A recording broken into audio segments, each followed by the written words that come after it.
தலைவர் அவர்களே, சான்றோர்களே, நண்பர்களே, தமிழ்நாடு குடிநீர் மேம்பாட்டு கருத்தரங்கில் கலந்து கொண்டு உரையாற்றும் நல் வாய்ப்பினை அளித்த மாண்புமிகு முதல்வர் அவர்களுக்கு முதற்கண் நன்றி தெரிவித்துக் கொள்கிறேன்.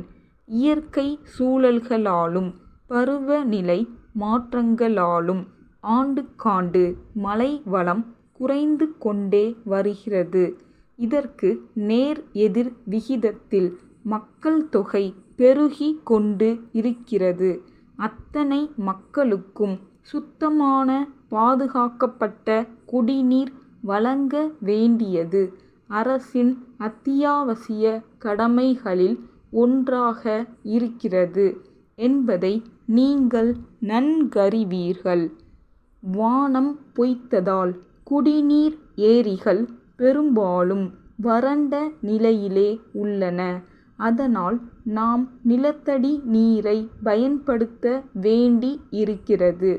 நிலத்தடி நீர் கிடைக்காத இடங்களில் அல்லது கிடைக்கின்ற நீர் குடிக்க முடியாதபடி இருக்கின்ற இடங்களில் மாற்று ஏற்பாடாக ஆற்று படுகைகளில் ஆழ்துளை கிணறுகள் அமைத்து நீரை எடுத்து விநியோகம் செய்ய வேண்டி இருக்கின்றது. சமீப காலங்களில் ஆற்றங்கரை ஓரங்களில் பல்வேறு வகையான தொழிற்சாலைகள் அமைக்கப்பட்டு அவற்றிலிருந்து வெளியேறும் கழிவு நீரால் ஆற்றுப்படுகை நீரும் பயன்படுத்த முடியாத நிலையை எட்டி வருகிறது என்பதை உங்கள் சிந்தனைக்கு கொண்டு வர விரும்புகிறேன்.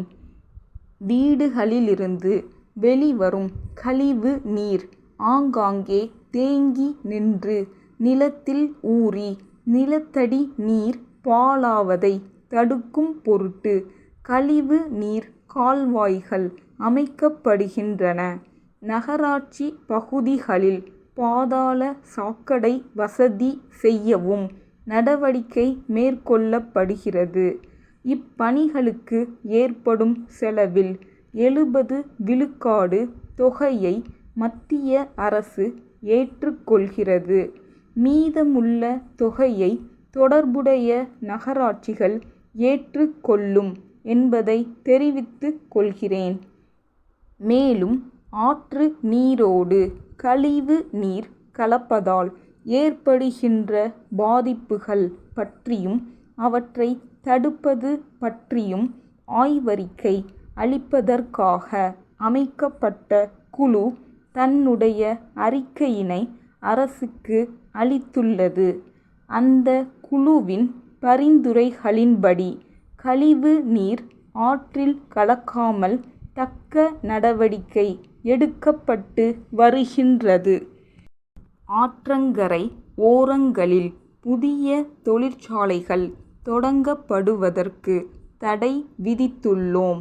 அதோடு ஏற்கனவே நிலத்தடி நீரில் கலந்துள்ள உப்புத்தன்மையை போக்க முடிந்த இடங்களில் எல்லாம் மழை தண்ணீரை தேக்கி வைக்க குட்டைகளும் அமைக்கப்பட்டு வருகின்றன. இப்படிப்பட்ட நடவடிக்கைகளை எல்லாம் நாம் மேற்கொண்டாலும் இன்னும் 20 ஆண்டுகளில் மக்கள் தொகை பெருக்கத்தாலும் வேதியியல் மாற்றங்களினாலும் கடுமையான வறட்சியை சந்திக்க நேரிடும் என்று விஞ்ஞானிகள் எச்சரிக்கை விடுத்துள்ளனர்.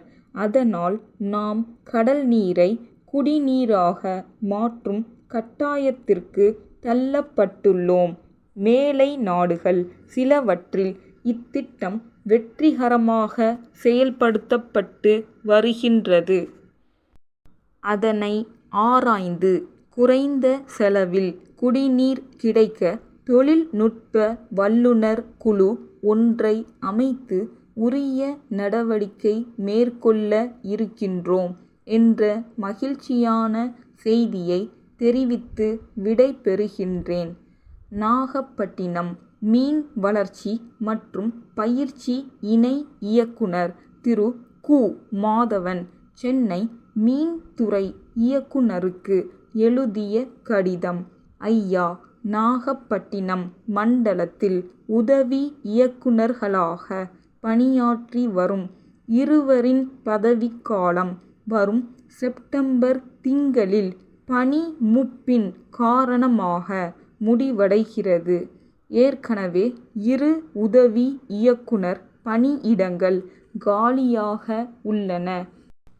இந்நிலையில் அரசின் புதிய திட்டங்களை செயல்படுத்தவும் மீனவர்கள் பயனடையவும் துரித நடவடிக்கை எடுக்க வேண்டி இருக்கிறது என்பதை தங்களின் மேலான கவனத்திற்கு கொண்டு வர விரும்புகிறேன். அரசின் புதிய திட்டங்களை செயல்படுத்தும்போது அவ்வப்போது குறுக்கிடுகிற நடைமுறை சிக்கல்களை தீர்த்து வைக்க அனுபவமிக்க அலுவலர்களின் வழிகாட்டுதல்கள் பேருதவியாக அமையும்.